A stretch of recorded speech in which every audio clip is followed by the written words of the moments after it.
Assalamualaikum warahmatullahi wabarakatuh.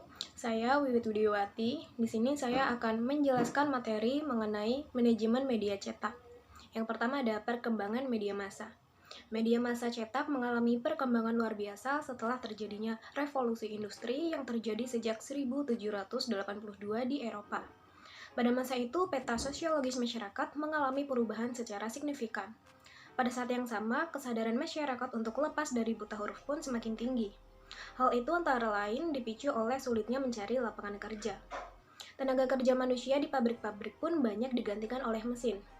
Keadaan saat itu melahirkan banyak pengangguran, sedangkan sebagian lagi menjadi kelas pekerja dan pengusaha.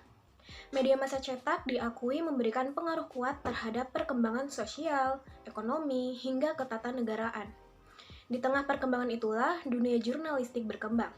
Thomas Carlyle pada abad ke-19 menyatakan, di negara-negara barat, pers merupakan kekuatan keempat setelah kaum agamawan, kaum bangsawan, dan rakyat. Hal ini menunjukkan kekuatan pers dalam melakukan advokasi dan menciptakan isu-isu politik. Nah, kita mengenal 3 bentuk media cetak, yaitu koran, majalah, dan tabloid. Pada umumnya, koran terbit harian, meski ada pula yang terbit mingguan.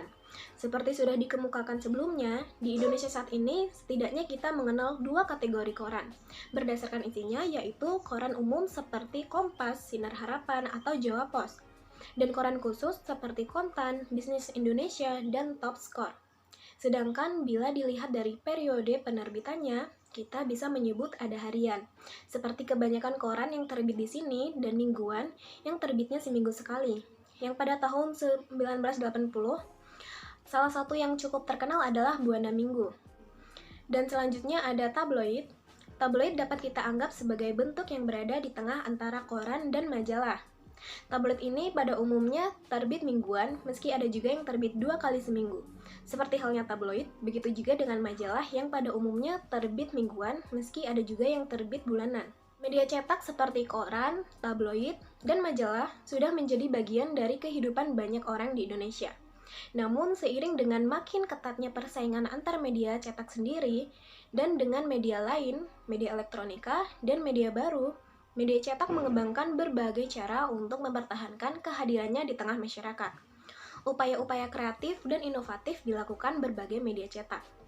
Dalam pernyataan Trotty dan Smith pada tahun 2005, digambarkan karena informasi begitu melimpah dan muncul teknologi-teknologi baru.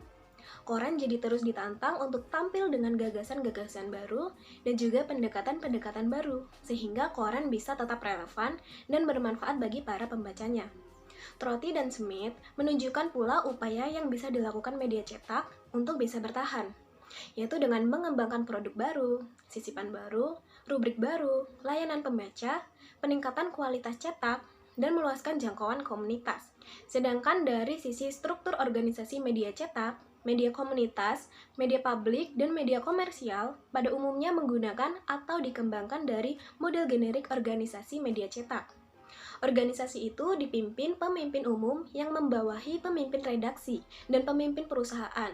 Pemimpin redaksi membawahi redaktur-redaktur atau penanggung jawab rubrik dan wartawan, sedangkan pemimpin perusahaan membawahi bagian iklan, sirkulasi, dan administrasi atau keuangan.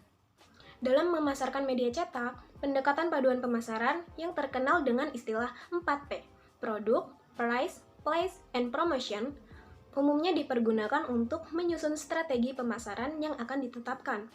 Pada pemasaran media cetak di Indonesia, banyak yang menggunakan pendekatan yang menekankan pada sisi price, yang antara lain dilakukan dalam bentuk menjual media cetak murah untuk eceran dan harga khusus untuk berlangganan.